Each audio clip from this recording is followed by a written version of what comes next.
countdown to blast off. 5, 4, 3, 2, 1.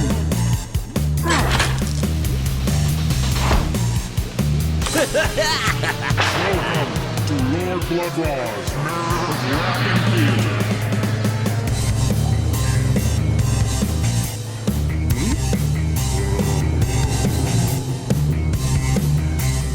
Lord Blood-Rah, good!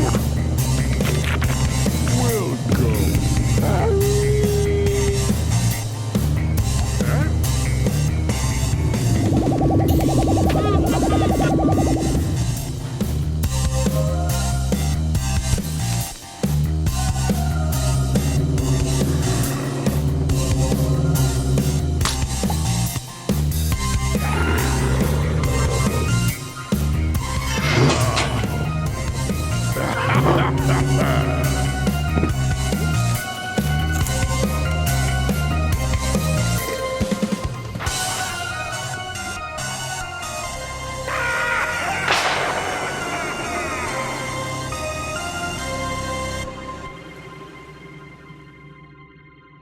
Oh, my lords and ladies, geeks, geekarellas, geekulas, and geekeritas.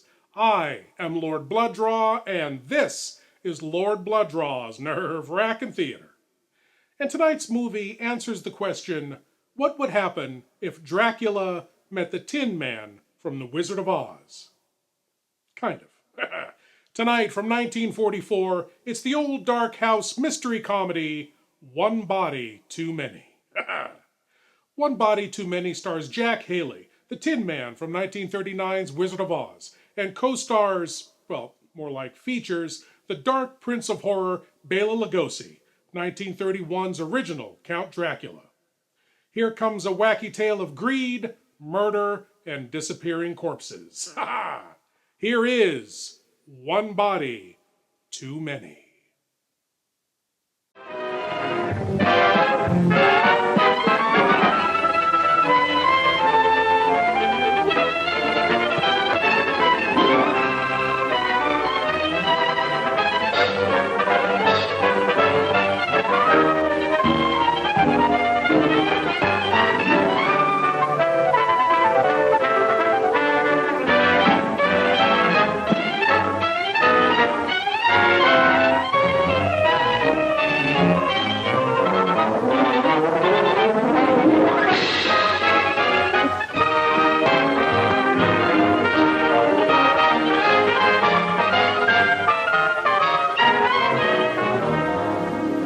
I know, but call me tomorrow. I gotta get out of here. Hey, Tuttle, I got a date for you tonight. Dot's cousin just got into town, and you and I already have an engagement. I've had it for over a month with Cyrus J. Rutherford. Cyrus J. Rutherford, the screwball millionaire? Eccentric. You can't call a man with $8 million a screwball. I can. All that hocus-pocus about the stars and building a private, what do you call it, on top of his house? Observatory. He just happens to believe in the influence of the stars on human behavior. The only stars that could influence my behavior would be Dorothy Lamour or Veronica Lake. Say, every big company in town's taking a shot at Rutherford. How'd you swing it? Leo. Leo? Leo who? The star. You see, I wrote and told her that I was born under the sign of Leo. That's his lucky star. And he wrote right back and made the appointment for the 13th, which is today, when Leo's in the ascendancy. You mean to say you believe in that guff, too? I believe in selling insurance. Tuttle, the way you keep that nose to the grindstone, you're going to wear out the grindstone. You can laugh. Wait till I come back here with Mr. Rutherford's name on that policy.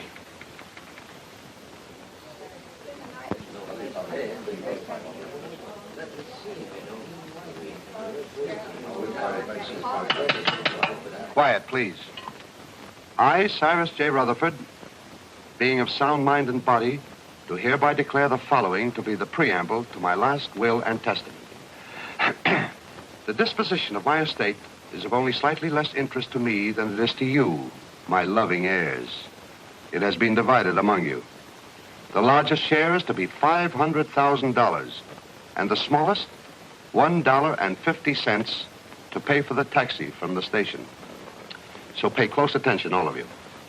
My sister Estelle, who disobeyed my wishes 20 years ago by marrying a nincompoop, named, I believe, Kenneth, and whom I've had the pleasure of not seeing since. Cyrus never changed a bit. And niece Margaret, whom I have never seen, which is probably just as well. I like that. My nephew, James Davis. I last saw him when he was an impertinent youth of 20. I do not like impertinence, and I did not like James. My niece, Carol Dunlap, although I despised her father, turned out to have somewhat better intelligence and a less selfish interest in her old uncle than others in the family. And the last of my living relatives, nephew Henry Rutherford and his wife, Mona. Henry, at least, has the virtue of bearing the Rutherford name, and he was a fairly good investment counselor. Honest as far as I could find out. Mona wears too much makeup. I told you he didn't. Shut up. Go on, Mr. Gelman. And she seems to have waited with undue impatience for my demise.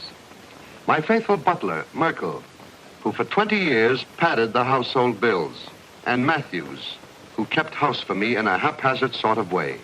Professor Hilton, to whom I owe my knowledge and understanding of the secrets of the heavens.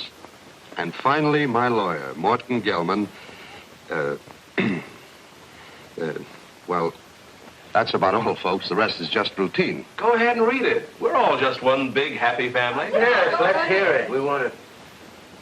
Whom I trust implicitly as far as I can throw an elephant. As you know, I have been an ardent student of the stars.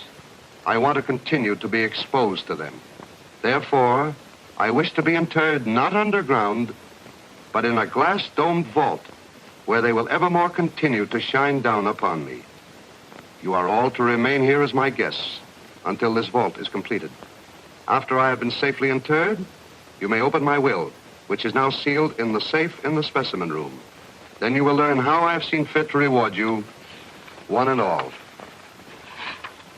But should this, my last wish, be disobeyed, and my body buried anywhere except in the above-mentioned vault, then the terms of the will shall be reversed, and those who are to get the large bequests will get the smallest, and vice versa. Furthermore, should any of you leave the grounds before I am safely interred in my vault, you will forfeit all rights to your legacies. I know you will find it difficult to live together, even for a few days, but this is my wish. So with these last words, I leave you to your squabbling, which, fortunately, I won't be able to hear. Of all the insulting, insane ideas. Yeah, it'll never hold up in a court of law. Please, please. It's all perfectly legal. They'll start work on the vault tomorrow. Should only be a matter of a few days.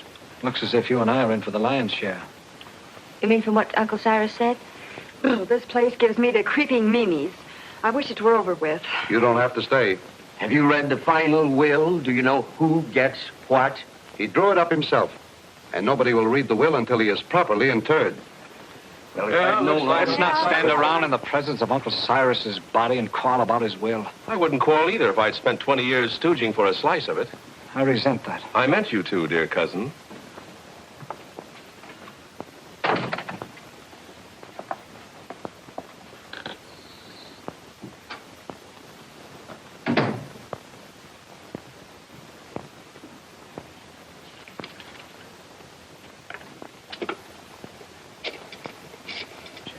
Perhaps you would all like some coffee. Very well. You'll serve it in the library, Matthews. Am I taking orders from you now? You are. Do as Mrs. Rutherford say, Matthews, until the actual bill is read. What do you mean by that? Exactly nothing, madam. Nothing at all. Excuse me, I'll straighten the room. Atlas Detective Agency? I have a job for you. What? You want to hire a man to guard the stiff? Yes, I want you to see that he isn't buried. Hey, look, is this a gag? He's fine. He must not be disturbed. That's right. You want the job or don't you?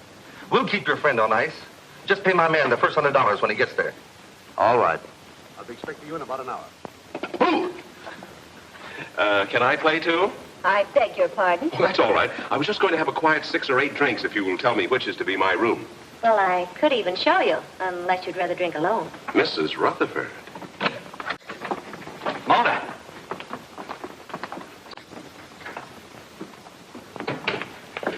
Well, what have we here? Oh, come on, Kenneth. I've got a headache. Said you want to see Professor Hilton? He's up in the tower, I imagine, communing with the stars. Well, just to set everyone's mind at rest, I've engaged a watchman to spend the night with the casket. That's a swell idea. It'll save us the trouble of watching each other all night.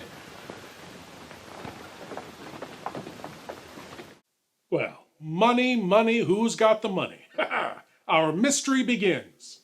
And by the way, that gentleman whose celebrations were so rudely interrupted was played by Lyle Talbot, perhaps best known to nostalgia fans for his role in the 1950s TV series The Adventures of Ozzie and Harriet, but most familiar to we geeks as being part of Ed Wood's Circle of Players. Lyle Talbot appeared in Ed Wood's semi-autobiographical Glen or Glenda, his 1954 crime drama Jailbait, and as General Roberts in Ed Wood's classic Plan 9 from Outer Space. Lyle Talbot had quite a long career in film and television, in spite of working with Ed Wood, which sadly was very often a career killer. Oh, and speaking of killers.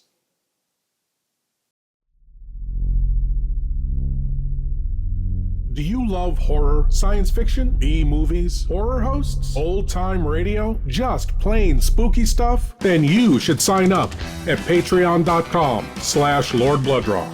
You'll be supporting the production of Lord Blood-Rah's Nerve-Wrackin Theater, presenting the best, worst, and wildest horror films ever made. Lord Blood-Rah's Nerve-Wrackin Auditorium, featuring the best of old-time radio horror.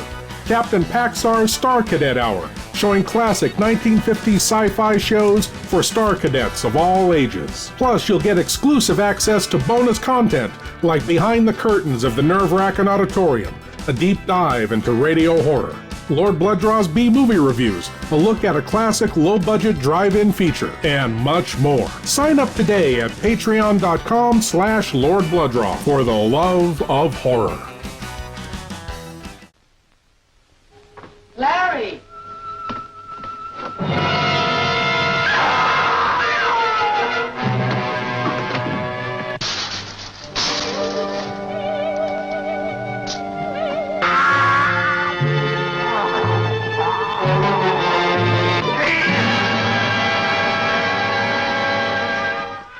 From the exotic geisha houses of Tokyo to the back alleys of the Ginza Strip comes the terrifying news of a fiendish creature that threatens to destroy all who stand in his way.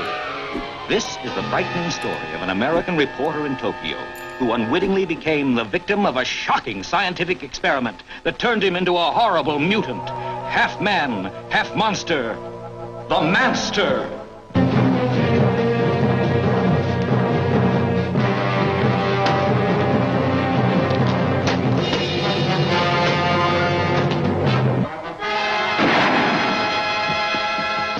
What happened? He got away. I think I know where he's going, to Taras. Follow me. Right. There's panic in the streets as the unheard-of terror of a half-man, half-monster runs wild through the city. There he goes! Don't miss The Manster, a genuine thriller in the most frightening sense of the word.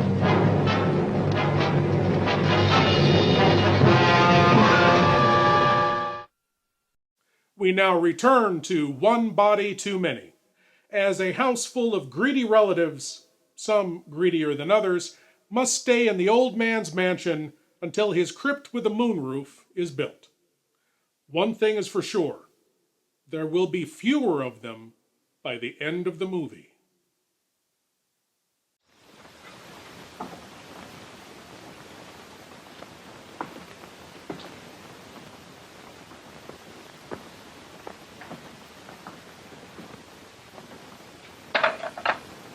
What have you there, Merkel?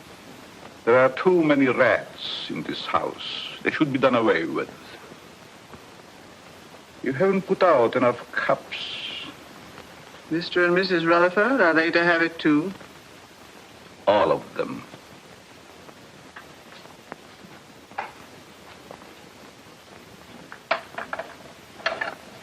Will you open the door, please?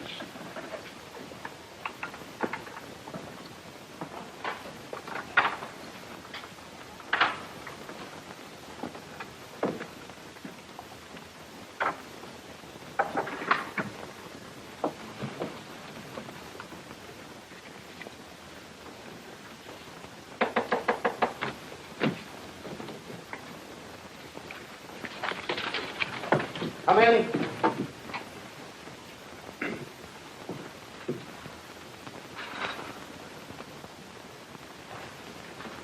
I brewed some coffee, sir, but I can't find anyone in the library.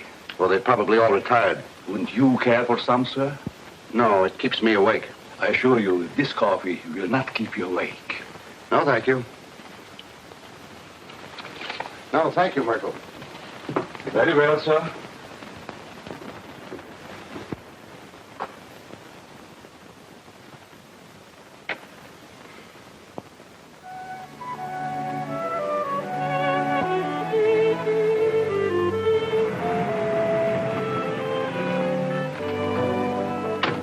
Call when you want me to pick you up. Right.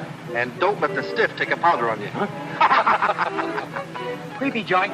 I hope this job don't last long.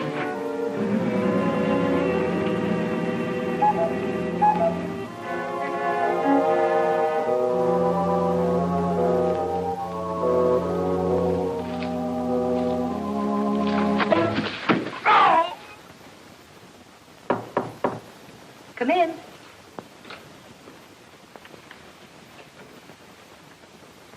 I thought you might need your bag, Miss Carroll. You left it in the hall closet downstairs. Oh, yes, thank you. Just put it there. Yes, That was very considerate of you. not at all. I hope you'll be comfortable. I'm sure I will. Good night. Good night.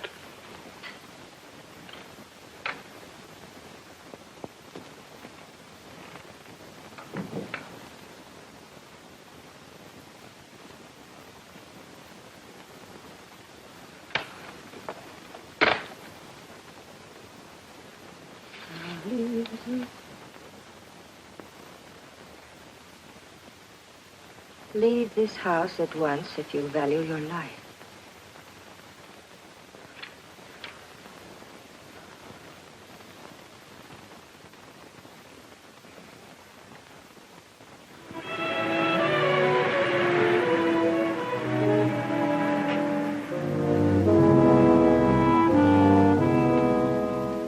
That must be the detective driving up. Thank goodness for that.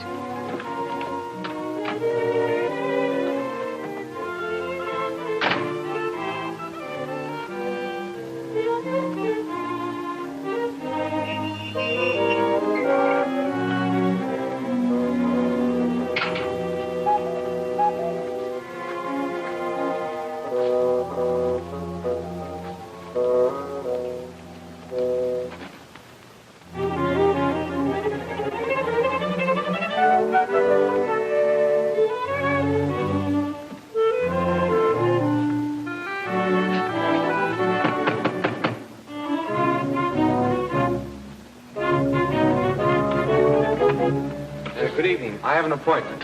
Yes, I know. This way, sir.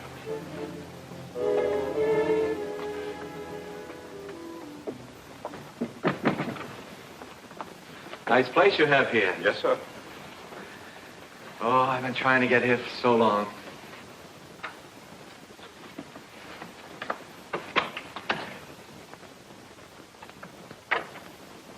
I tell him you're here, sir. Thank you.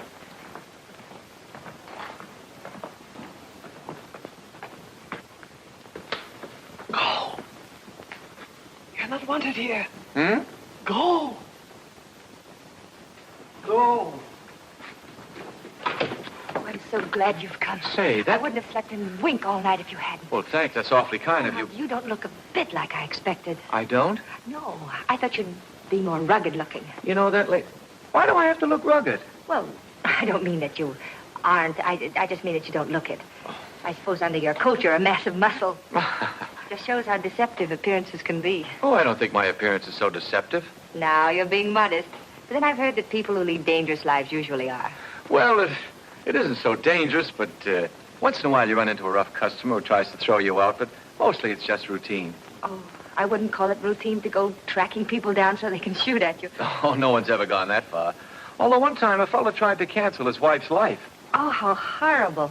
What did you do? I talked him out of it. Besides that, I got him to take out an annuity for her. Oh, you must be very brave. Oh, I wouldn't go so far as to say that. How do you do? I'm Morton Gelman, Mr. Rutherford's lawyer. Pleased to meet you. Your duties have been explained to you? Mr. Gelman, I've been in this business for over 12 years. Good, then you should know what to do. Here's your money. Oh, I couldn't take any money yet, really. This is just the first payment. You'll get the rest later if everything goes off satisfactorily. Well, I'm quite sure it will. Of course, he has to be examined by the doctor. Well, that's all been taken care of. You just do your part. We'll take care of the rest. Here you are. Well, this is a little bit irregular, but I guess it'll be all right. He's in there. You'll just sit with him all night. I'll sit with him. I'll be upstairs if you should want me. May I show you in, sir? Well, I guess so, yes. Goodbye, Miss... Dunlap. Pleased to have met. We haven't met yet. My name is Tuttle, Albert Tuttle. I'm Carol Dunlap, his niece. How do you do? How do you do? Would you care to have a cup of coffee first, sir? Yes, I would. What kind of coffee is this? The very best, sir. No, I mean, there are two classes of coffee drinkers. There's the percolated, then there's the drip. This is percolated. Sorry, I'm a drip. Well, excuse me. Yes. Good luck, Mr. Tuttle. Don't worry, Mr. Rutherford won't get away from me tonight. This way, sir. How's Mr. Rutherford looking these days? He never looks better, sir. Fine. He's in there. Thank you.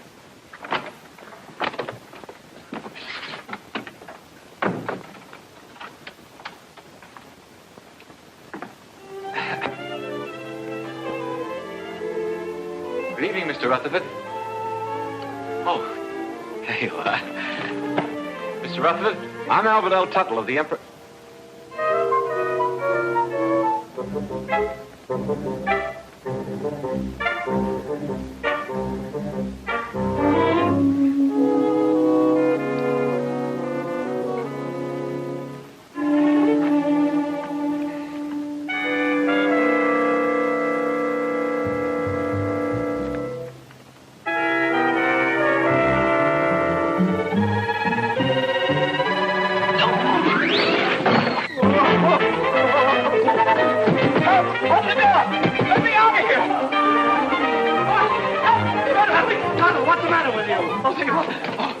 Sell a dead man insurance. What are you talking about? He's in there right in the corner. I just put my briefcase right on his face. What's going on here? What's the disturbance? They don't seem to understand. Mr. Rutherford, he's in there. Deceased, dead. What'd you think he was, dozing?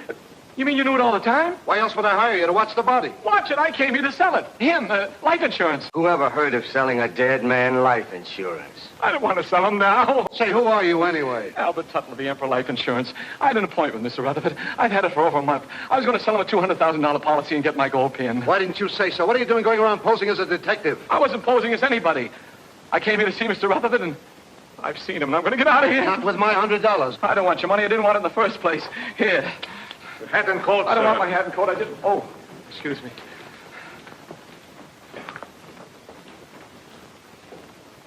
Who ever heard of selling a dead man life insurance? I don't want to sell him now. Why not? If there's life insurance, why not afterlife insurance? Rest in peace of mind, knowing your remains are insured against worms, maggots, beetles, the bugs, not the band, mold, coffin rot, rotten cough, crypt collapse, tomb tremors, insufficient embalming, unprofessional autopsies, ghoul intrusions, and grave robbers. Don't let a catastrophe ruin your corpse. Call this number today. Call 1-800-DEAD-DUCK. That's 1-800-DEAD-DUCK. No agent will call, no operator will answer. Void where prohibited by logic. Old Time Radio Horror. Experience the subtle magic of old-time radio horror every week with Lord Blood-Rah's nerve-wracking auditorium, chilling audio nightmares from radio classics like Lights Out, The Witch's Tale, Dark Fantasy, and many more. Available on YouTube and most podcast providers. Lord Blood-Rah's nerve-wracking auditorium. Please leave your eyes at the door. You will not need them. From the depths of hell comes The Devil's Messenger, starring the master of mystery Lon Chaney and Karen Cannon. You could leave my message. You'd have to go back. Up there. Oh, I can't. I won't go back. You delivered that to a Mr. Donald Powell. Don't be afraid of me. The Devil's Messenger delivers gifts from hell, turning man into a ravaging beast. I took a picture of that old farmhouse. There's nobody in the picture. You saw it. Was there anybody in it? No, there wasn't. Somebody has come out of that house, and they're coming toward me. Back back from the dead, his lovely victim seeks revenge for her horrible death at the hands of a man driven mad by a gift from hell, trapped in her icy tomb until the devil's messenger exposed her nakedness in her crystal prison. Now let's get down to here. She becomes the object of a scientist's lust. His consuming desire for her drives him to commit murder to keep her for himself. Not since Eve received the apple have gifts inflicted such unnatural consequences.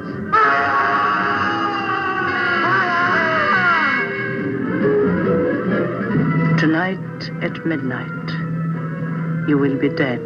Just how do you intend to kill me? I have no idea.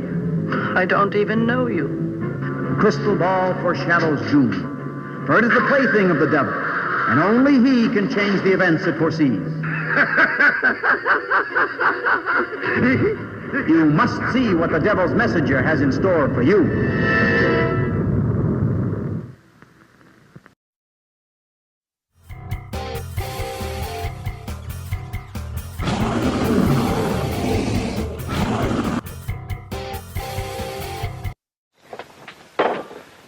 I hope whatever you're worried about turns out all right when the real detective gets here. Maybe he isn't coming. Maybe they just said that. I wouldn't put it past them. I don't quite follow you. I'm afraid to talk here.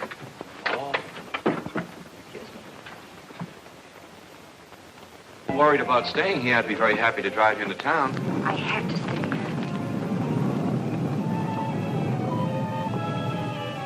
Oh, I feel quite sure everything will turn out all right. I know something's going to happen. I wish you'd stay. What could happen with all those nice people here? Well, goodbye. Look out!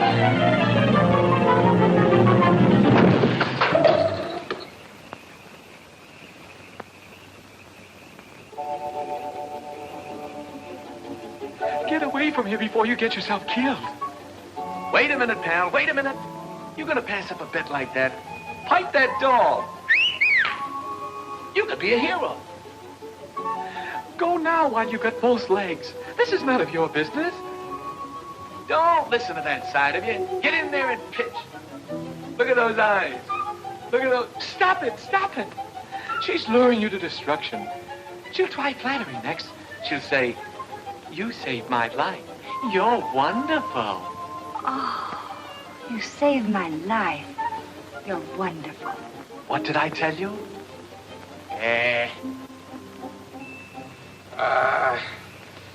Oh. You're hurt. Nah, it was just a bump.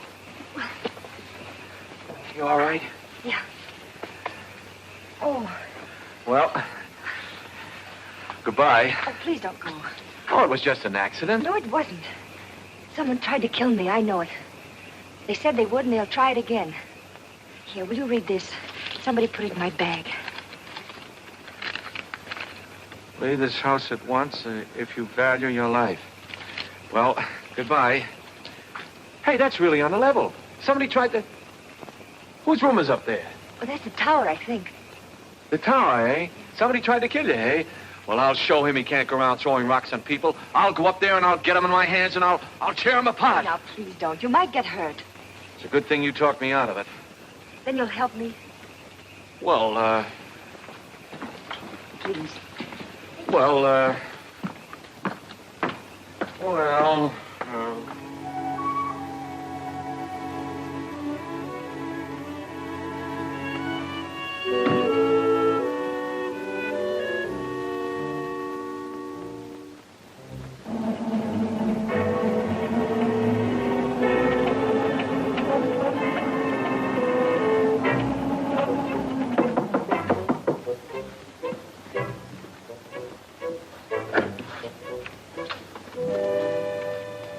Yes? This is Mr. Tuttle, Professor Hilton. You mind if we look around, Professor? I'm busy. Constellations changing. Venus approaching Jupiter. It must be very interesting for Jupiter. Go right ahead. We won't get in your way.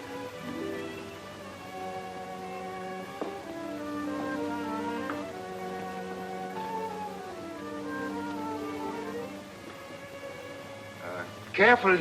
You might get a long way down. How did that stone get loose? Stone? Stone? Oh, yes, Stone. Thought I heard. Afraid to look. Heights make me vertigo, dizzy. It's funny for an astrologer. Up, yes. Look up, I like that. Down, no. It goes to my dizzy. Professor, I was almost killed by that stone. You don't seem very interested.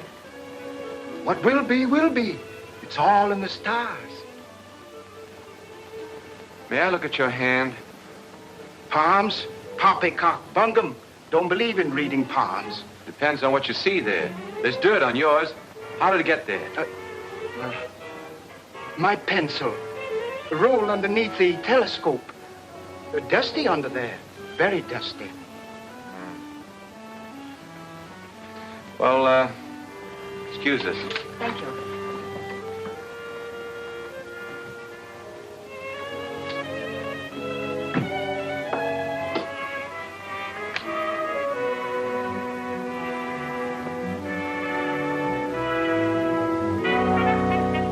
What do you think? Well, he looked harmless enough, but there was dirt on his hands. Well, maybe someone came around the parapet when he wasn't looking and loosened the stone. Why should anyone want to harm you? I don't know. Uncle Cyrus left kind of a peculiar will. Hasn't been read yet. But if I'm one of the ones that gets the bigger share, somebody wants to get me out of the way. Could have been an accident. Accident? Say, you covered for falling stones? I don't think so. Well, if one stone fell, another could work loose. And it would be a good thing to be covered.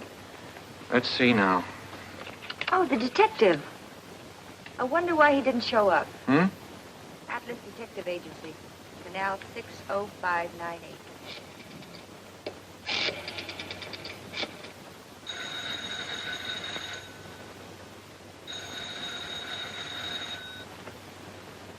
They don't answer. Maybe they're on a special case, something like murder or something. What are you doing here? I thought you'd left. Well, you see, You wanted someone to watch the body. The detective didn't show up. So Mr. Tuttle said he'd do it. I did. Him? He. What? He, not him. It's a common mistake. You see, him is objective. I'm sure your grammar is excellent, Mr. Tuttle, but I'm afraid you won't make a very good watchman. I'm afraid so, too. Well, he's better than no watchman at all, isn't he? Besides, I think he's very nice to say he'd do so. Who? Very well. I wash my hands of the whole responsibility. From now on, it's on your own head. On my head? Now, Mr. Gelman, there's a mistake here. It's very kind of you. I'll be able to sleep now. Good night, Albert. Good night, Carol. Good night, Mr. Gelman. Good night. I guess it'll be all right. I'll sit here and make myself comfortable. In there. In there? I don't need anybody to watch out here. Mr. Gelman, would you like to play a little dominoes? No. Center game? No.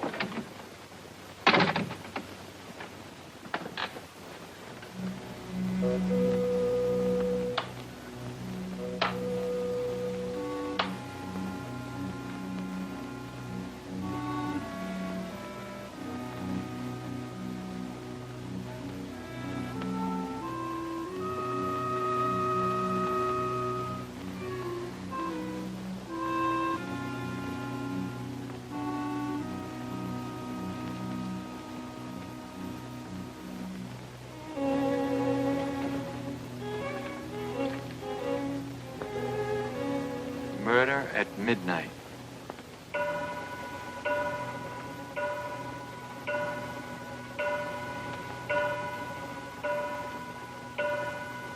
Nine, 10, 11.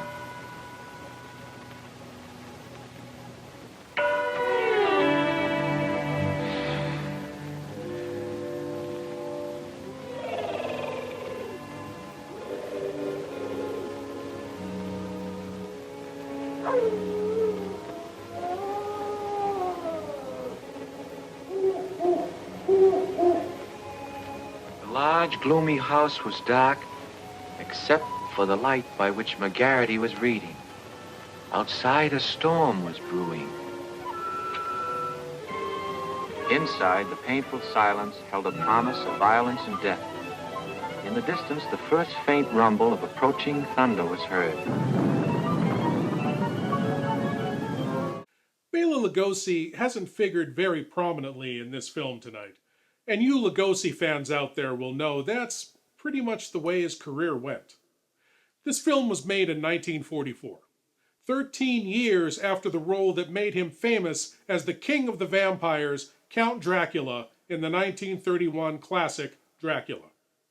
After his run of appearances in Universal horror classics like The Black Cat, The Raven, Son of Frankenstein, Frankenstein Meets the Wolfman, and others, he wouldn't return to his most famous role as Dracula until 4 years after tonight's feature in the horror comedy classic Abbott and Costello Meet Frankenstein. We've talked about the great Bela Lugosi on the Wrackin Theater many times before.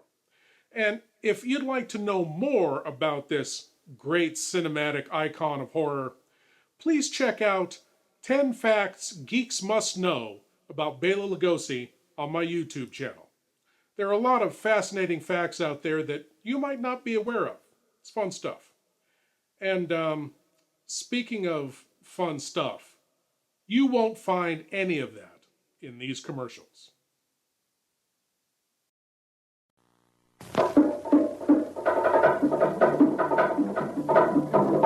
Coming to this theater soon, The Beast of Yucca Flats. Filmed on the burning hot sands by Yucca Flats. See terror, panic, murder. See the Cardoza and Francis production of The Beast of Yucca Flats. See a man turn killer. See a woman ravaged. See one of the most exciting movies ever made. See The Beast of Yucca Flats.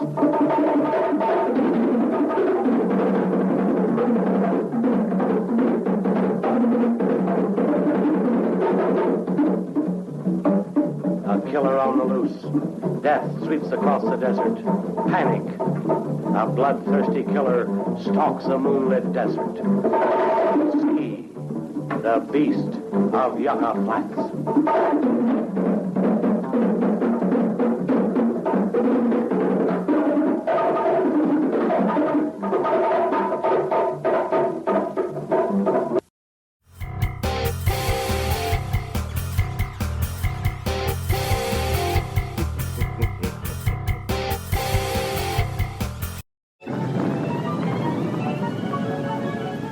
The very emptiness of the room held menace. To Inspector McGarrity's alert ears, no sound was too slight to be heard. The ticking of the clock, almost in rhythm with the beating of his own heart. The wind slammed a shutter against a window.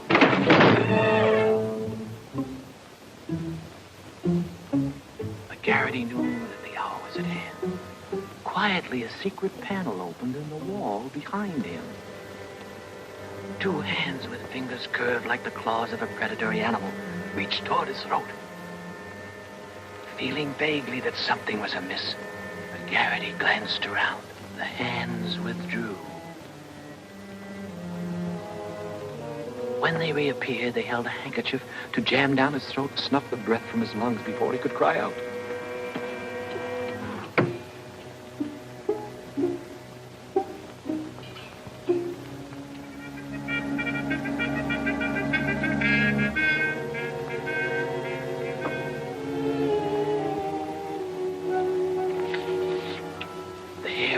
McGarrity's neck began to rise, as he had a premonition that the bloody hand which had struck down Sir Ogilvy would strike again that night. McGarrity's premonition was well-founded, for at that very moment the murderer lurking behind him was preparing to kill the famous detective in cold blood. Ah, trash. Things like that don't happen.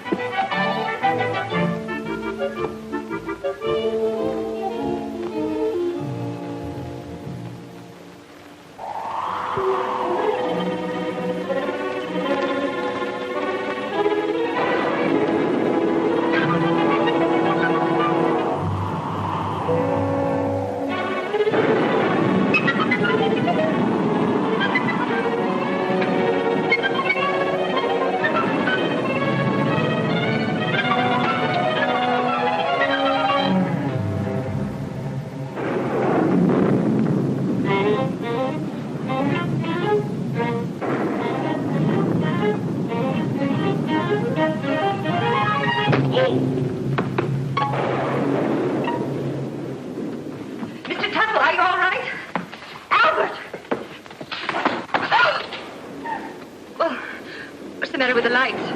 I don't know. Maybe the wires are down.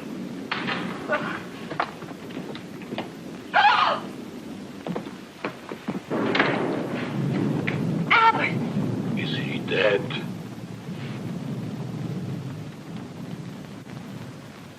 Will somebody do something? He's hurt. Oh, Oh, Albert, speak to me. Say something. oh, just sign on the dotted line. The beneficiary. Oh, Carol, what happened? There's blood on your hand. You're hurt. Oh, it's your blood. Oh, my blood. My blood? Oh, I'm wounded. He killed me. Oh, control yourself. It's only a scratch. You should have such a scratch. Never mind that. What happened? Oh, I don't know. The lights went out and somebody hit me. Then the lights went out. There it is. What is it? It's my blood. That's what I was hit with.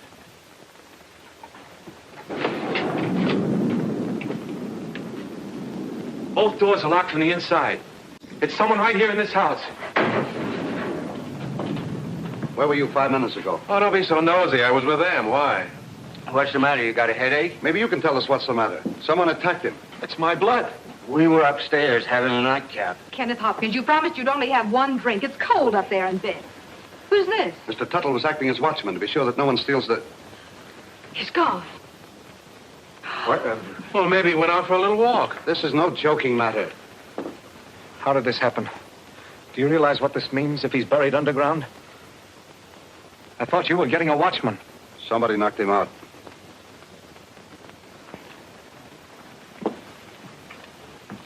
And I thought you were an insurance salesman. Well, I am. I was. You see, I just stayed to help out. There's something fishy about you. First you come here with a story we can't check.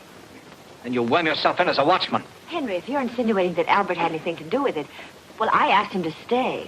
Oh. Oh, I'm sorry, Albert. Suppose you lay off the third degree with Carol. Somebody stole Uncle Cyrus's body, and I'm going to find out who before it's too late. But why would anyone want to steal the body? Because of my client's will. He wanted to be interred in a glass-topped vault so the stars would shine down on him. He didn't want to be buried any other way. If he is, then his bequests will be reversed. Those who want to get the larger share will get the smaller, and vice versa. Oh, I see. Then somebody sold the body so that they could bury it and reverse the will. But then that would mean that they knew it was in the will. And nobody does, do they? I wonder. Cut out the wisecracks or I'll let you have it. Oh, I think you're taking a lot for granted, Henry. No one has read the will. The body must still be here in the house, and we've got to find it. I beg pardon. But everybody's nerves are on edge. I suggest that you all have some coffee. No. Oh, yes, Merkel, I'll have some, thank you. No, I like drip. Well, maybe Uncle wasn't stolen. Maybe he's hiding.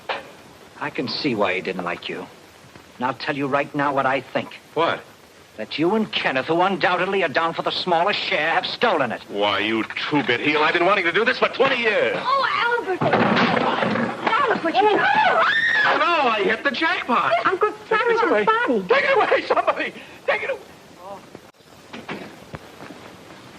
Listen, Tuttle. I've got an idea how we can catch the body snatcher. If it works. Get someone else. My head is killing me. You're the only one who can do it. Now listen. Please, just let me lie here quietly and bleed. All you've got to do is to pretend you're fed up. You're scared. Pretend I'm scared? What do you think I'm shaking from? Enthusiasm? You quit. Then, when the coast is apparently clear, whoever it was might come back and try again. Then you catch them. We catch them. We? By that time, I'll be in my bed. Oh, no. You only pretend to leave. Then you sneak in through the French windows and you lay for them. Listen, I'm not covered for going in through windows. I mean in case of glass breakage. There's nothing to it. I'll be right here waiting for you, and you'll be waiting in the coffin. Oh, I'll be... Coffin? Don't you think it'll be a little bit crowded in there? We'll hide the real body. Oh. I got a better idea. Let the body stay there and let me hide. Look, you want to help, don't you, for Miss Dunlap's sake? But I didn't figure on going that far. Good. Now, you start your act as soon as we get out in the hall. No, wait a minute. I want to talk to Miss Dunlap first. I don't want her to think I'm a coward, even if I am. Absolutely not. You mustn't tell anyone. If anything went wrong, she'd be open to suspicion. Oh, I didn't figure. If anything went wrong... Nothing will go wrong. Why don't you stop worrying? You sure this is all right? Yes. Remember now, you pretend you're leaving. Then I'll let you in again through the French windows. But make it convincing. I can't stand much more. That body falling on Albert. I've had enough of this. I'm going home. All right, if that's the way you feel about it. Albert. That is the way I feel about it. I am going home. I don't care what you say, Mr. Gelman. I'm leaving. After all, I've been popped in the head and punched around and pushed around. Albert. Why should I stay? Next time I might get killed, and I'm too young to get killed. That's a very sensible attitude. A very sensible attitude, Mr. Tuttle. After all, it's not my affair. You said so yourself, Carol. I came here to sell your Uncle Cyrus insurance. As long as nobody's interested in insurance, I'm leaving. Eh?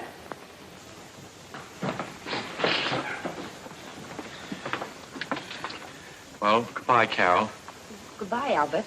Oh, well, I don't blame you for going, but well, maybe we'll meet again sometime in town. maybe. And if we do, there'll be something I want to say. What? Goodbye.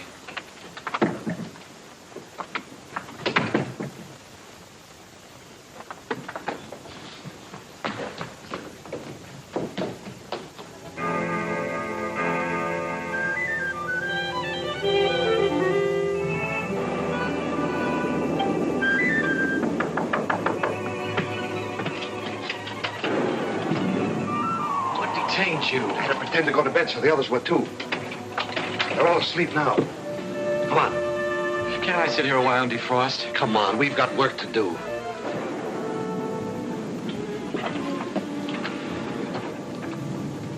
Hold that. I don't think we ought to try it again. Too risky. Well, we got rid of that screwball, didn't we? There's nothing to stop us now. Do you think we're doing the right thing? Suppose we get rid of the body and find out we've reversed the will in somebody else's favor. Yes. What about that? Don't be asinine. Uncle Cyrus didn't like any of us well enough to leave us a pig's bristle. I'm for taking my chances on reversing the will and getting a good share.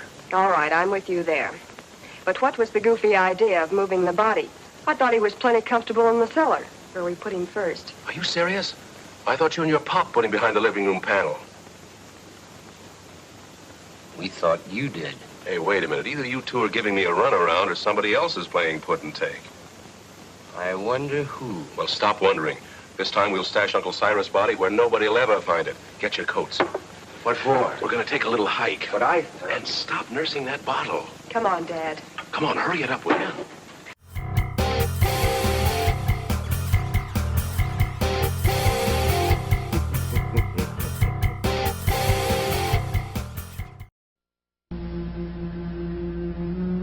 That it could happen in America. That it could happen now. That it could ever happen to me.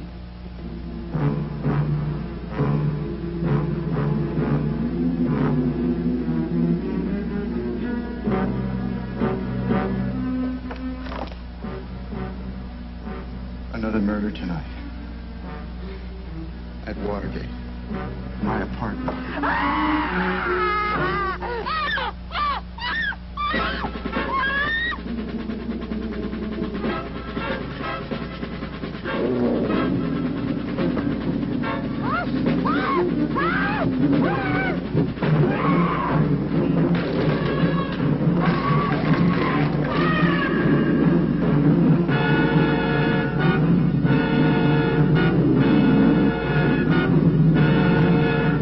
You must issue the order that he be taken alive.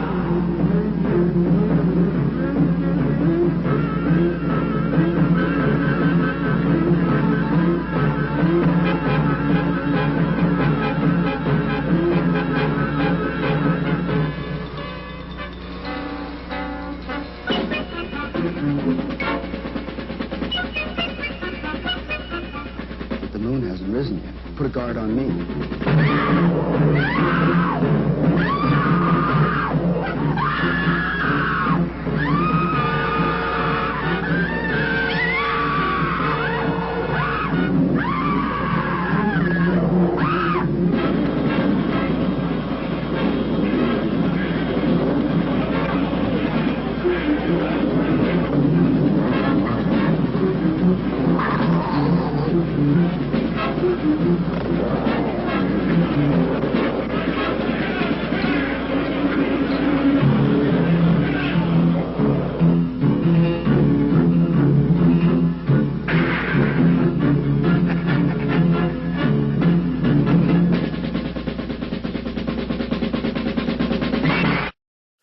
As we return to One Body Too Many, it looks like the double-crossers are being double-crossed. The Shady Three who are scheming to reverse the will have no idea who moved dear dead Uncle Cyrus's body and hid him in the wall panel. Meanwhile, Tuttle has been talked into laying in wait for the crooked relative inside Cyrus's coffin. But to do that, Uncle has to vacate his crate again. I wonder if Uncle Cyrus was this active when he was alive.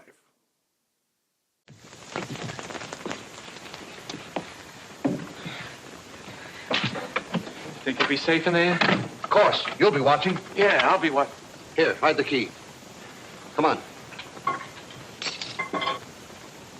Tuttle. Get your coat off and get in. Say, I have an idea. Supposing I hide in the specimen room with you. No, that's no good. Get in. It doesn't look comfortable. Why not? It's padded. Yeah, so is the cell. Come on, now get in. Now, wait a minute. Don't rush me. Are you sure it's safe? I'm not worried about that. You're not worried. No need of both of us worrying. Come on.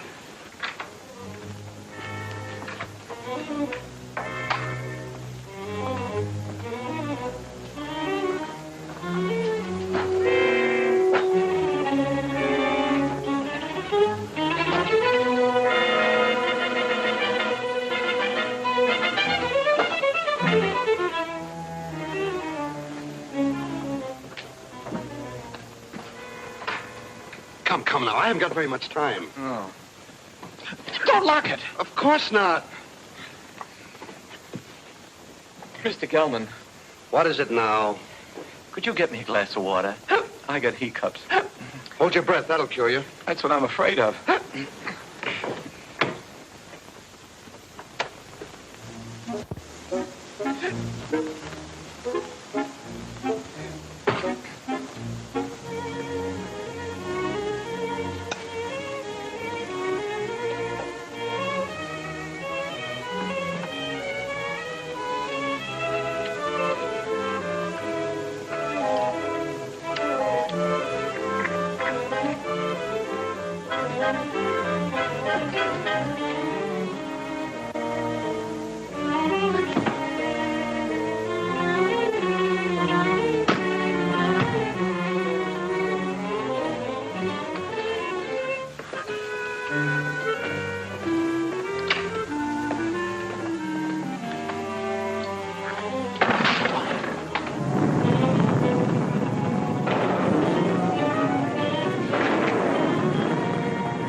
I saw those windows move. You shouldn't have had that last drink. Go ahead, open them. Pedro, come on, let's get him out of here. It's locked. Guess we'll have to take the whole box. You take that other end.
Jerking? Who jerked? You did. You want to make me drop it? If anybody jerked, you jerked. For heaven's sake, stop it. Come on, let's get this thing over with. There. That did it. You almost jerked it out of my hands that time. I did no such a thing. Your foot must have slipped. Look, do I have to carry this thing myself? Come on, I'm freezing.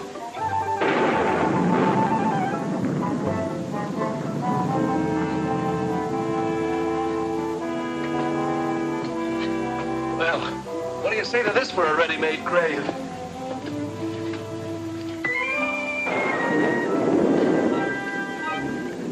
Nobody will ever find it in the pool.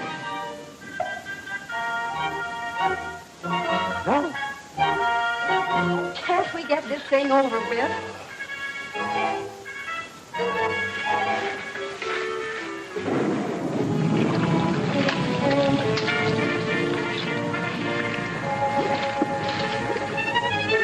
Let's get out of here.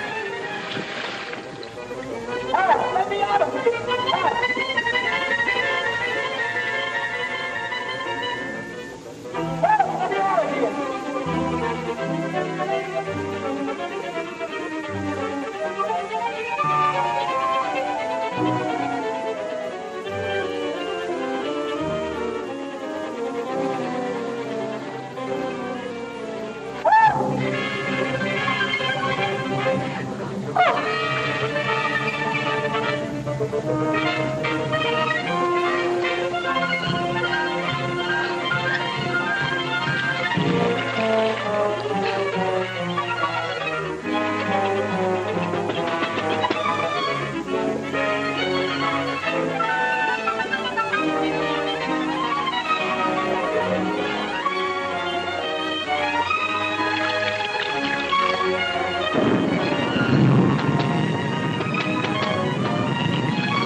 Are you all right? Oh. No. Come here. What did they do to you? Oh, it was that Gelman. He's the one that talked me into this. Wait a minute, there's something here. Oh, it's a goldfish. Wait till I get my hands on that lawyer. You mean you think that Perfectly safe, he said. Nothing could happen to me. Why, it's as simple as a straight life insurance policy. You know what? Oh, what's that? Oh. Well, Gelman. Sure, it was Gelman. He knew I wouldn't leave you here all alone, so he cooked up that scheme just to get me out of the way. Even made me get in that coffin. Then after he and his accomplices had gotten me out of the way, he thought he'd have a clear field. But let me tell you... Uh-oh. What are you doing? I want to see if they had time to steal the body while I was drowning. You mean the body's in there? Yeah, it's still... It's Gelman. Rutherford's gone and he's in there dead. Murder? Well, I don't think he'd exactly hang himself on a coat hook to commit suicide. Or would he? Oh, don't leave me. Hello? Mr. Gelman, dead. This is dead, too. There. Now, don't get scared. Oh, but I am scared, Albert. Aren't you? Who, me? I've been scared since 8:30. What are we going to do? There's a murderer in this house. 3 of them. Any one of us might be next. Not if we catch them first. How? I'll show them. I'm through being pushed around. I've been bopped, clopped, and clunked. I'll show them that they can't drown Albert Tuttle and get away with it. I'll call them all down here, and we'll grill them. Grill. That reminds me. I'm hungry. Me too. I think we ought to fry this and eat it. Albert, what about the murderers? Let them catch their own fish. I made a joke. Technically, yes. But the makeup Jack Haley wore as the Tin Man in 1939's The Wizard of Oz was no joke. See what I did there? Anyway, in fact, the makeup landed the original actor who was to play the Tin Man, Buddy Ebsen, best known as Jed Clampett from the Beverly Hillbillies, in the hospital, and he almost died. The silver makeup they used for Buddy Ebsen was made from aluminum powder. Ebsen accidentally inhaled some of it and landed in the hospital. Luckily, he recovered, but having to keep the big budget production on schedule, the role of the Tin Man went to Jack Haley, who wore makeup made of aluminum paste, not powder. Another twist to the story is Buddy Ebsen wasn't even hired to play the Tin Man in the first place. He was supposed to play the Scarecrow. But he and the actor who was hired to play the Tin Man, Ray Bolger, agreed to switch roles because they each thought they'd be better for the other part. But everything worked out, and Jack Haley will always be remembered for his role in The Wizard of Oz. Now here are some commercials you won't remember 30 seconds after you've seen them.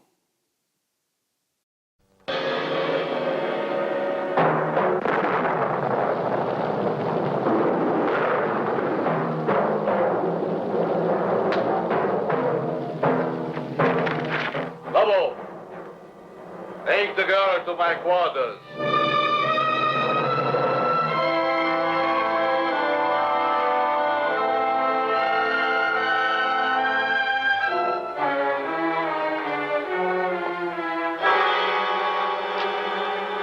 Janet's car? Yeah. There's not a trace of it.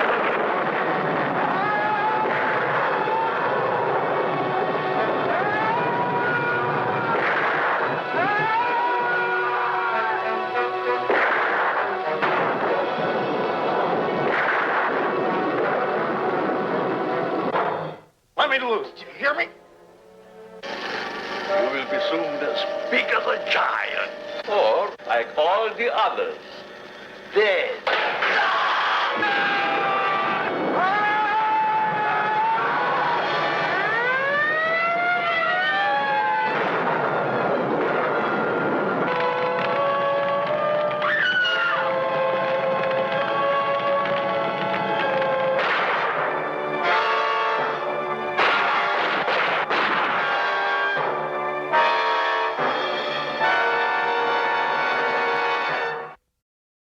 Now back to One Body Too Many, where poor Mr. Gelman, who was trying to help Tuttle get down to the bottom of this mystery, has been killed. The question now is... Why would anyone want to kill him? Never mind that. Then what? Well, then we came back here and we went to the closet, and there he was, dead. What about my uncle? Where is he?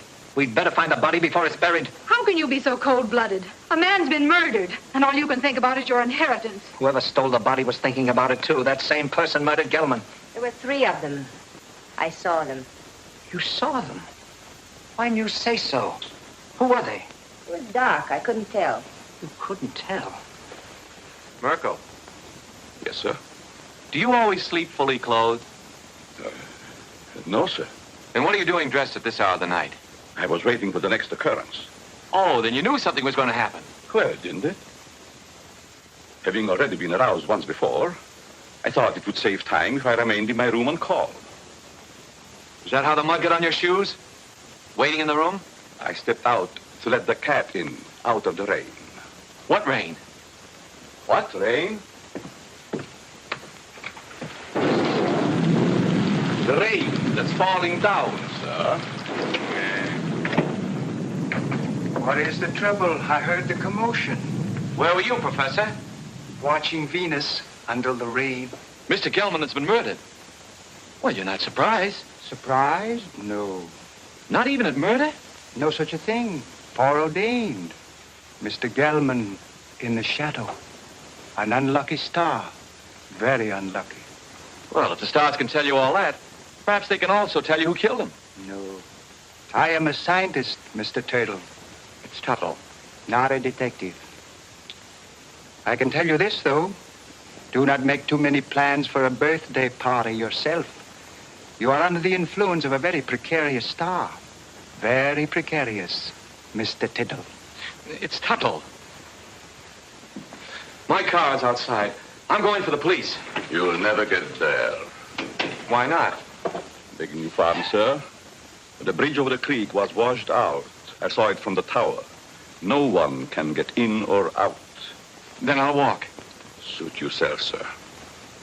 But the nearest telephone would be about 10 miles in the rain. Why do we waste time answering a lot of questions? We'd better start looking for Uncle's body. You look for him. I'm going up and lock myself in my room till the police come. Come along, Kenneth. Me too. I didn't come here to spend all night on a treasure hunt. Aren't you going to give us a clue? While we're on the subject, where were you when all this went on? I was in bed. Is that right? I suppose so. You suppose so? We have separate rooms. Well, naturally. I'm going to help them look. After all, I started... You should get out of those wet clothes before you catch your death. Oh, stop using that word. I'm all right. There's a vacant room next to mine. It was Uncle Cyrus's. You're going to use it. Come on.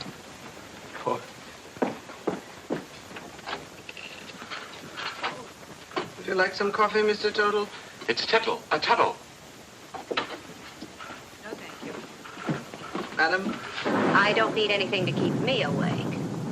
None for me, thanks. No. If you find anything, call me. I'll be in my room. That'll be a novelty.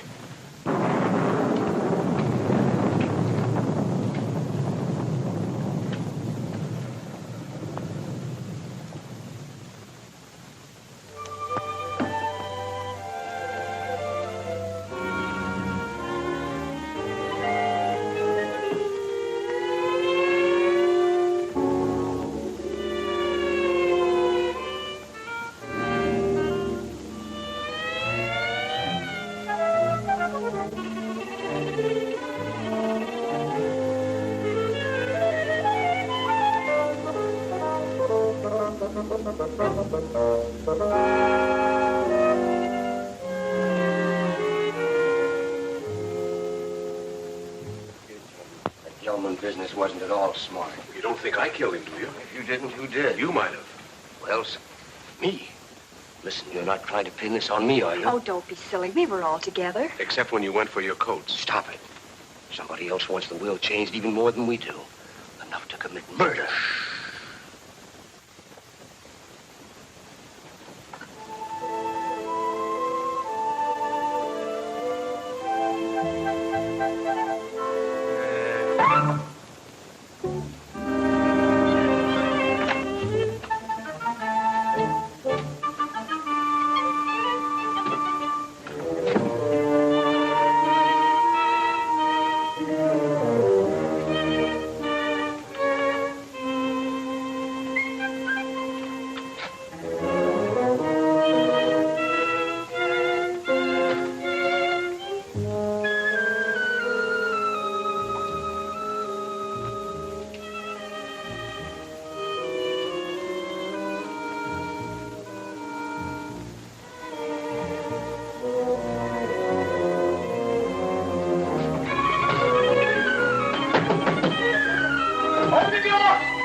There you, Kenneth. What's the matter? What is it? Oh, the murderer! He was here! Where? Right here on the bed beside me, trying to choke me. Go back to sleep. You had a nightmare. Oh, I didn't. I tell you, he was here. He was right there beside me. Wait till I finish brushing my teeth. I'll find Jim, get you a drink. I'll kill you. Oh, Kenneth, please! It was here, I tell you.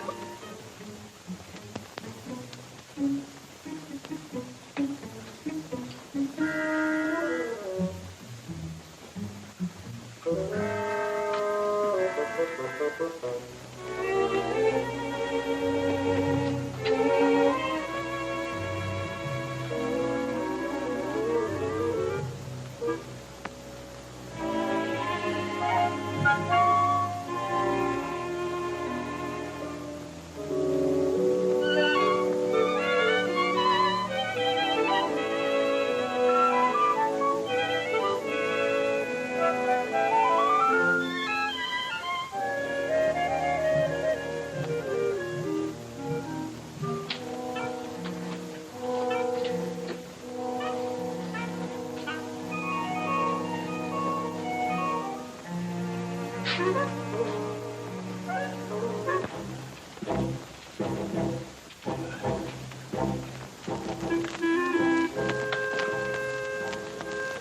locked.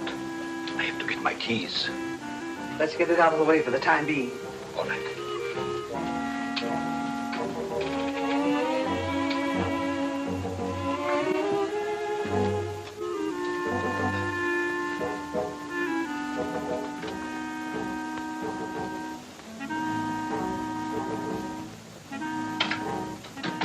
Safe in there for a few minutes.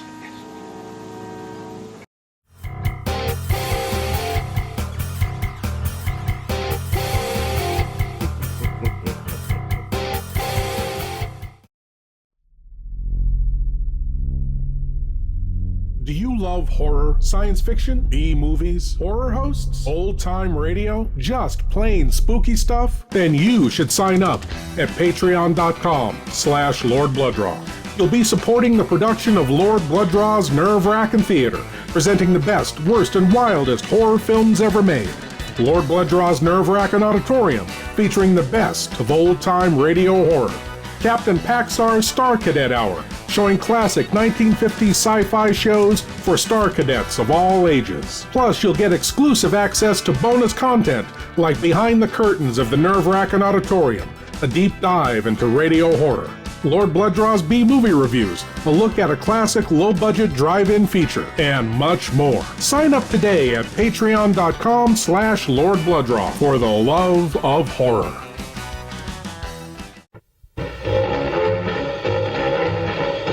The artist, the poet, the figure model who loves to show it. Suppose he could be physically attracted to her? No, man, he ain't the type. You don't get enough vitamin E. All these are beat. All these you'll meet in A Bucket of Blood. Let us make the scene. Crazy. Come, enjoy yourself. Where the hilarious enjoy the horrifying in A Bucket of Blood. No, you're gonna shoot me! Don't shoot! Come to the land of living dreams, where realists dream of the unreal. Walter, you've done something to me. Something deep down inside of my prana. Oh, Walter, I want to be with you. You're creative. Beatniks at their bawdiest. The creative urge at its most primitive. I'm deeply moved, and I shall compose a poem. Love is art. Art is love. It's the weirdest and the wildest. I don't want to make statues anymore. I want to get married. To you.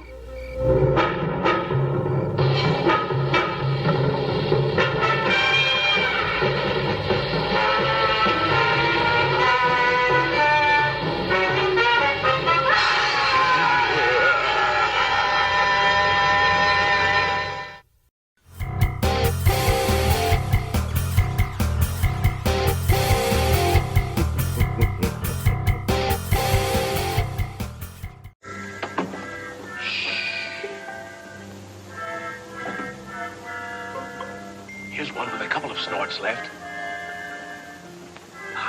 And here's a full one. Let's take both of them. That's just what I was going to do. Good.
kicking. Yeah, I wonder whose it was.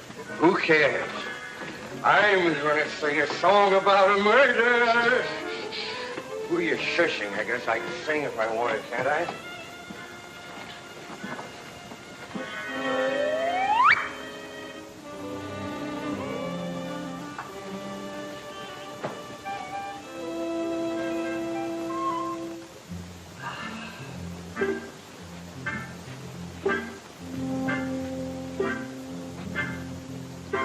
Well, this one's a dead soldier. Better hide the bottle before they start squawking. Where'll I put it? There's the spot. Nobody'll be the wiser. Well, just one more little drink, and then you go make shut-eye. Okay.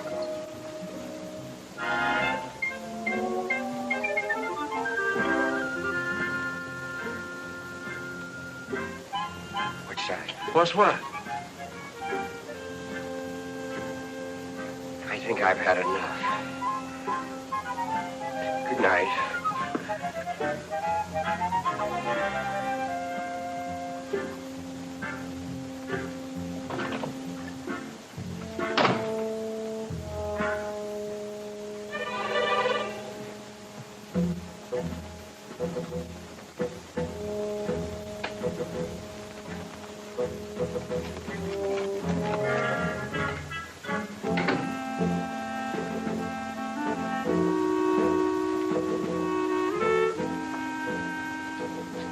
I thought we put it in the closet.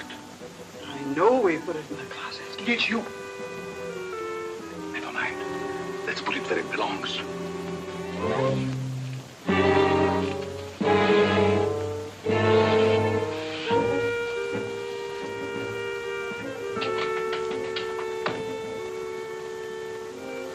What people?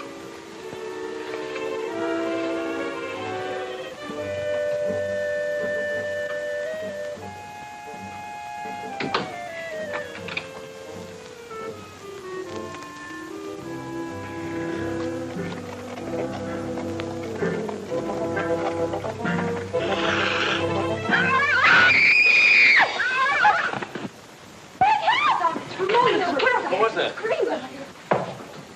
Oh, for heaven's sake, what's happened? We're getting burned. What's going on? He's in there. The murderer in the basket. He is he? I'll give you till the count of 3 to come out. 1, 2, 3. Don't shoot. Don't shoot.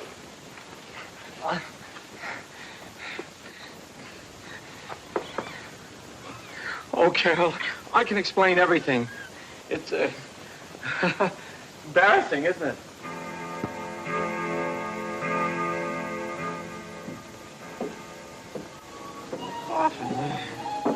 The coffin.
Scream like that, your skin.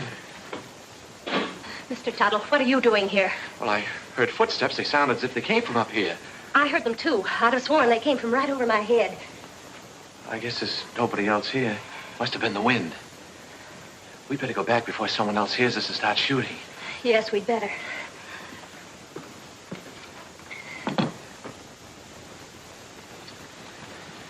Oh, if you get frightened, I'm right across there. You call me. That's a big help. Thank you. Good night. Good night.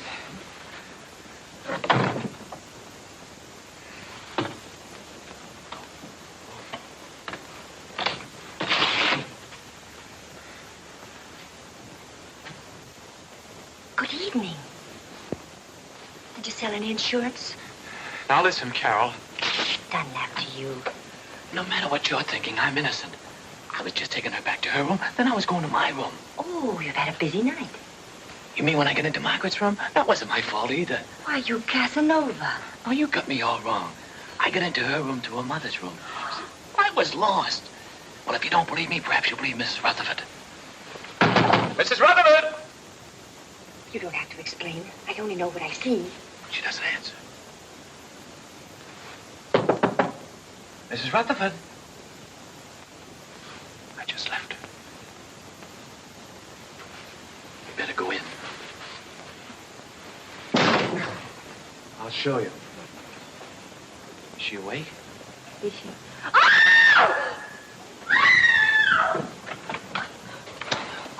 What's all the racket? Pounding on walls, scream? How did this happen? I don't know. I was with her a few minutes ago. Mona! Mona! I'll kill you for this. Let me go. I'll kill you. Wait a minute. I don't know what this is all about. You don't think I had anything to do with it? That's absurd. I just took her back to her room and I didn't even go in.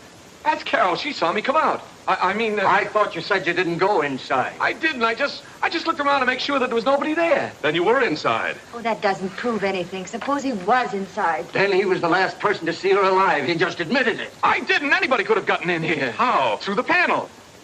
There's a spring here. You just touch it and this panel opens. There's a secret passage in back of it.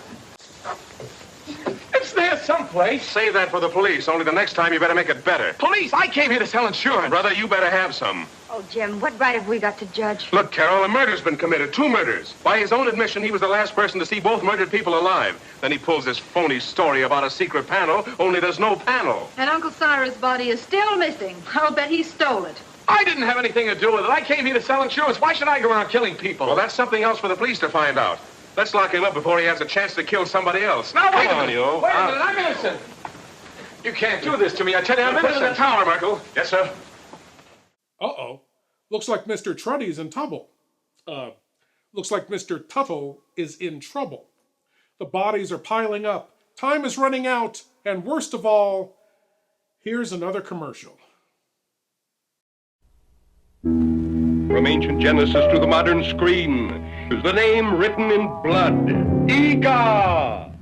If I could just call you on the phone. The code of the ghost at the sign of the toad. Nobody lives on the Brownsville Road. Thrill to the newest recording star, Archibald Jr. Oh, they scream in this way. See ravishing Marilyn Manning in a thrilling, chilling story.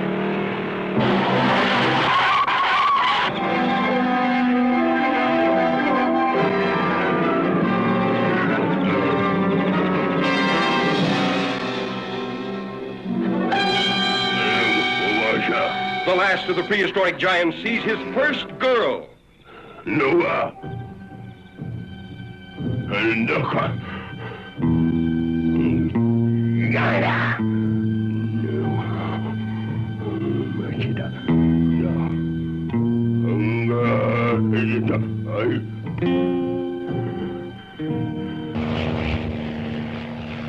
Curious newsmen search deep in giant country for the last of the ancient cavemen. See a tough giant tamed by the soft hands of his captive woman. See him sacrifice his ageless beard for her love. Then lose her to a boy in a dune buggy, escaping a burning desert. Ega's primitive passion was love or kill.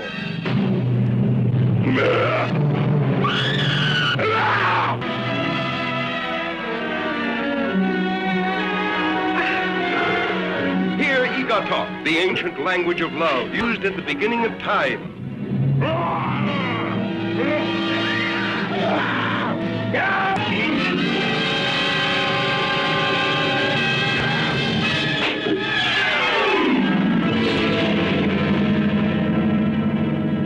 See Ega! Now on to the conclusion of One Body Too Many. Will Mr. Tuttle be cleared? Who really killed Mrs. Rutherford? Who killed Mr. Gilman? Who's been playing hide and seek with Uncle Cyrus's body? And will anyone ever try poor Bela's coffee? What are you going to do to me? We're locking you in here. Chad, here's the key. I wish you'd listen to me. The real murderer is still at large. Sure, we'll listen to you when the police get here. Are you sure this is the only way out? I don't got a way, straight down. Good. Shall I take him out, sir, and push him off the ledge? You could say it was an accident. No, Merkel, we'll let the law take its course if he's quiet. Of course, if he tries to escape, well, that's a different matter.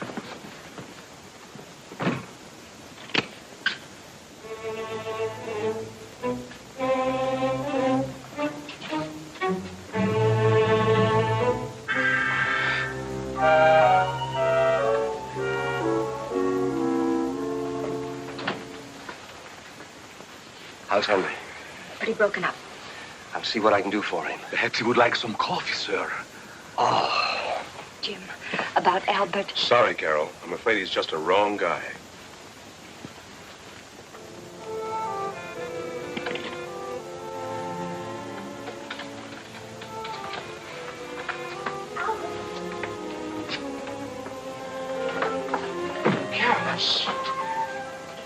They don't know I'm here.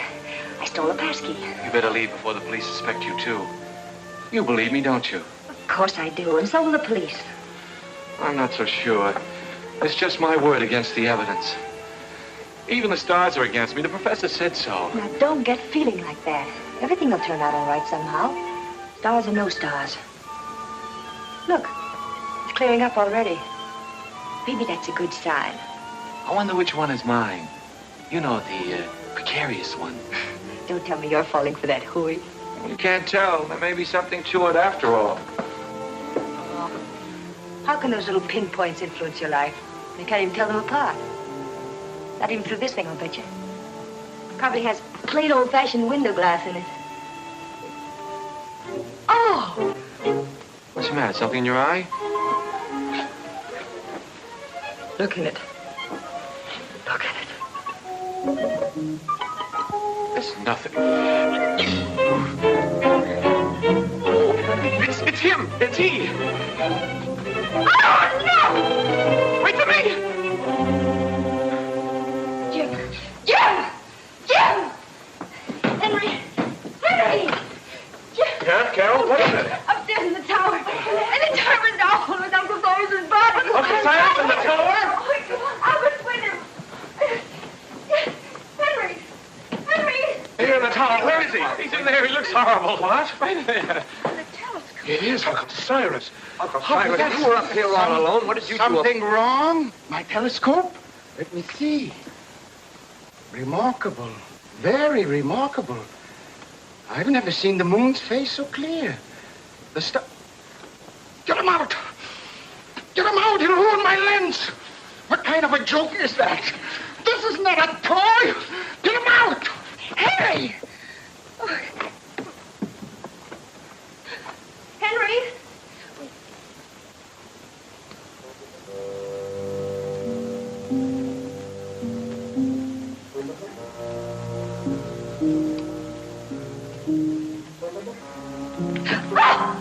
Henry, are you all right? Albert was right. Someone must have used this passageway to kill Mona. Henry! Then who? Somebody else who got too nosy. I don't understand. Oh, you don't mean... Oh, surely you don't mean... You killed Mona and Mr. Gelman! I would have been alive, but she followed me. Found out too much. But Henry, Uncle Cyrus liked you. He lied, the old hypocrite. I know. I read his will. He didn't think I'd get anything. But now I'll get it all. All of it, because I'll kill everybody who comes in my way. What was that? Sounded like Carol. Where did it come from? Down there.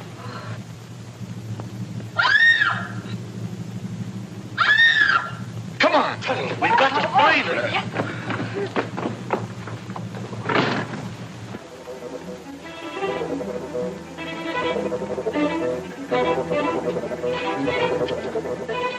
This way, men! Excuse me. Hurry up, man! I got him! It's a killer! Hurry up, man! Hurry up, man! Don't be afraid!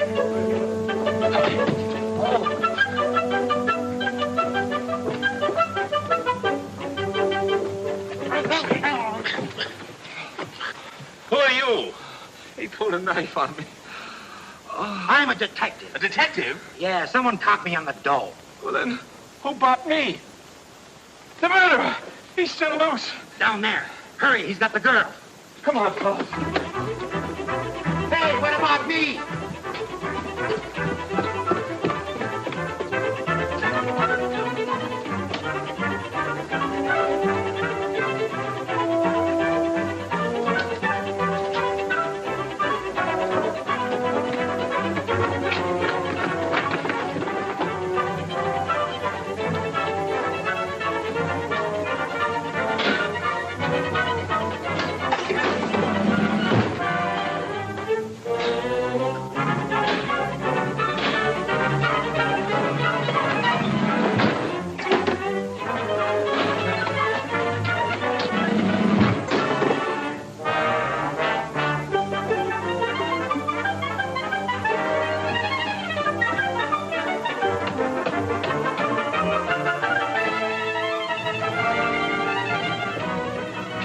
This way, fellas! Come on!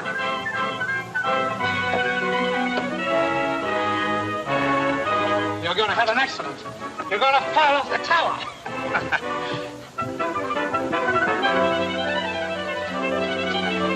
Come on, man, we got him cornered. Where are they?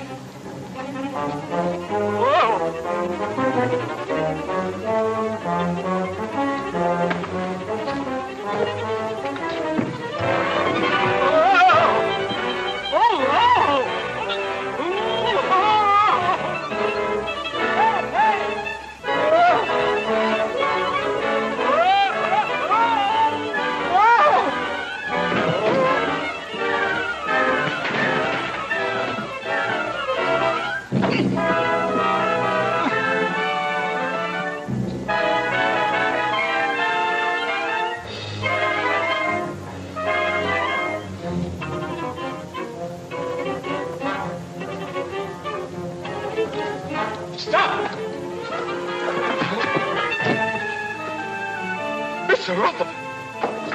It's Henry! You killed him! I've had enough of your interference. He's going to shoot! Look out!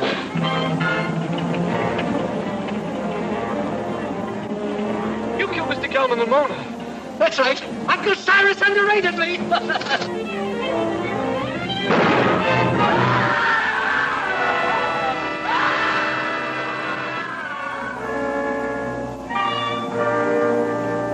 All right.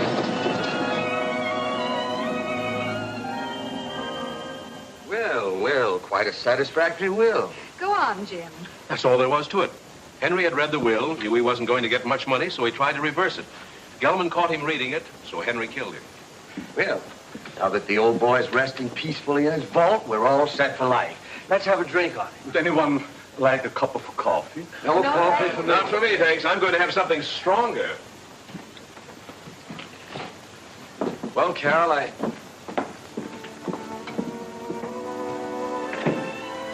I guess my work is over here. I guess it's goodbye. I hope not, Albert.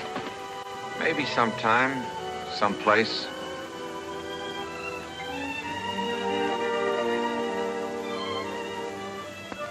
Go on in, pal. She's waiting for you. Wait. You go in there, you'll never get out. You'll be hooked for life. Brother. Who cares?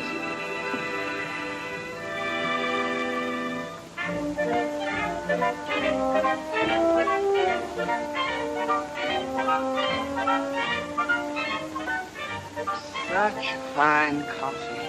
Isn't it? Oh, Al.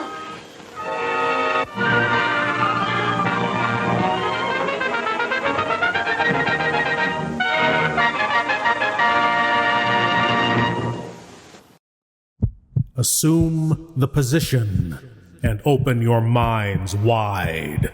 It's time for your Cranial Cavity Search. Yes, my lords and ladies, the Cranial Cavity Search. Here's a chance for all you great geeks out there to prove your geek cred by showing what you know. And tonight's Cranial Cavity Search question is, which star of 1939's The Wizard of Oz went on to be featured in a 1960s William Castle horror film? Which star appeared in a William Castle film? Was it A, Ray Bolger, the Scarecrow, B, Bert Lahr, the Cowardly Lion, C, Billy Burke, Glinda the Good Witch, or D, Margaret Hamilton, the Wicked Witch of the West? Which star of The Wizard of Oz appeared in a William Castle horror film? We'll find out after these horrors that not even William Castle could have dreamed up.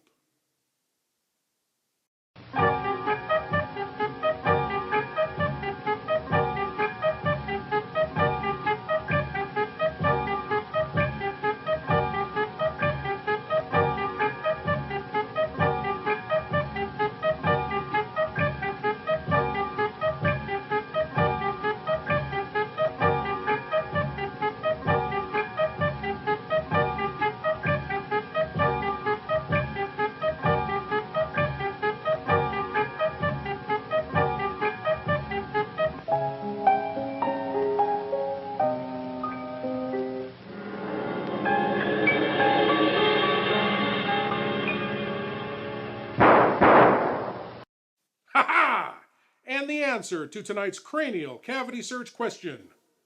Which star of The Wizard of Oz appeared in a 1960s William Castle film? It was D, Margaret Hamilton. Yes, Margaret Hamilton, the Wicked Witch of the West, co-starred in William Castle's 1960 classic, 13 Ghosts. She played the housekeeper of the haunted Zorba estate, Elaine. In the film, a family inherits the cursed house and the 13 ghosts within. Of course, the 13 ghosts cause a lot of trouble. Elaine, the housekeeper, coincidentally, appears to also be a witch, a nod to her classic performance in The Wizard of Oz. But now, of course, a short film means a big surprise for you, and tonight we see a pop culture icon struggle against a frightful fake haunting on Halloween night. Here from 1954 is Popeye the Sailor in Fright to the Finish.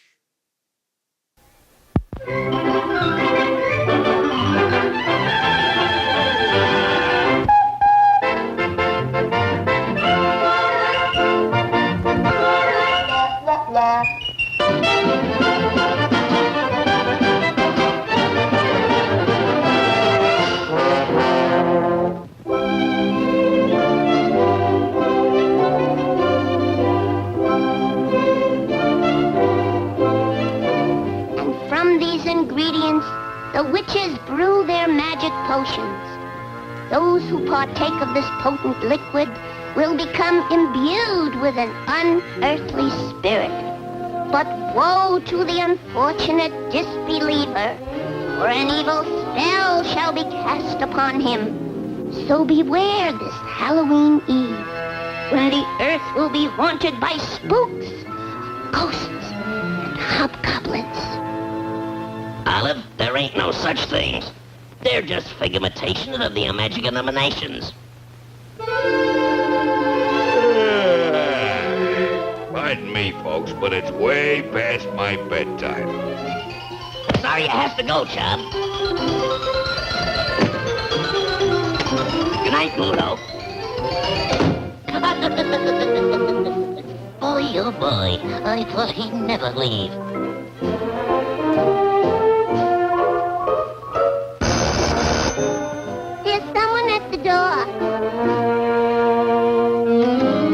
Good evening. Is this the olive oil residence?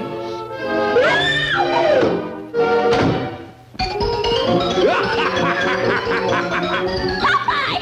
There's a headless man at the door! There ain't no such camino.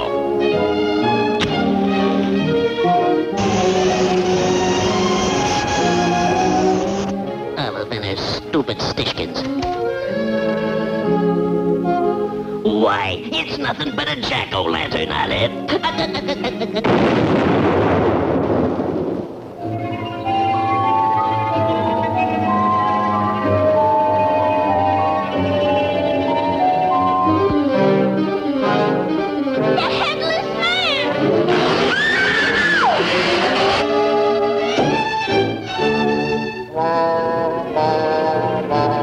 I'll get you some water, Olive.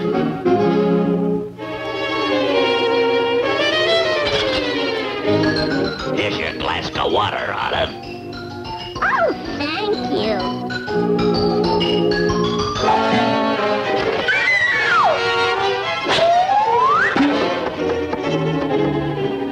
Olive, there's nothing like a cool drink of water to revive your spirits.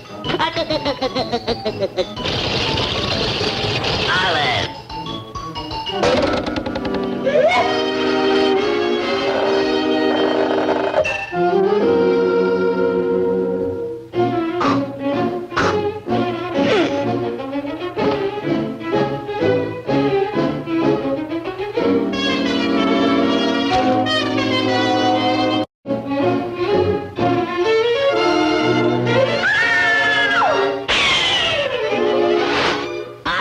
Is that you? I didn't recognize you without your skin on.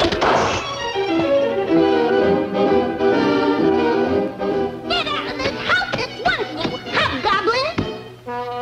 Popeye! So you're the one that's been horrorizing me. Get out and stay out! Now there's a girlfriend for you. So long, chump. I gotta protect Olive from those nasty old hobgoblins.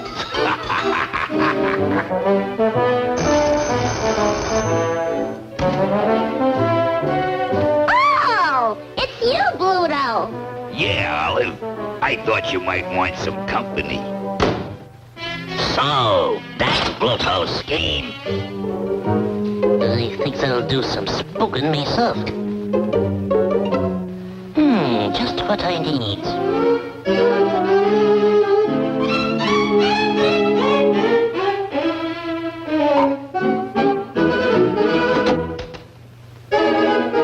And you don't have to be afraid of ghosts while I'm around. Hey!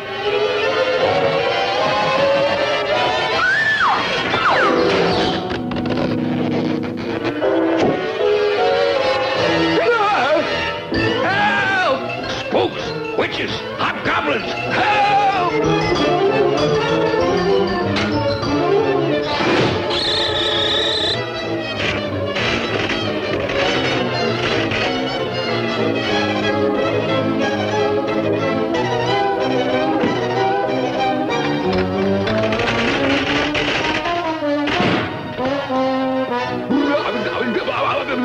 Ghost! Let me out of here!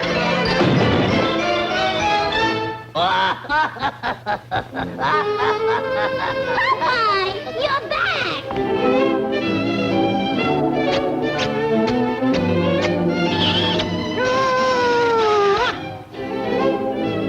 Loves them ghosts.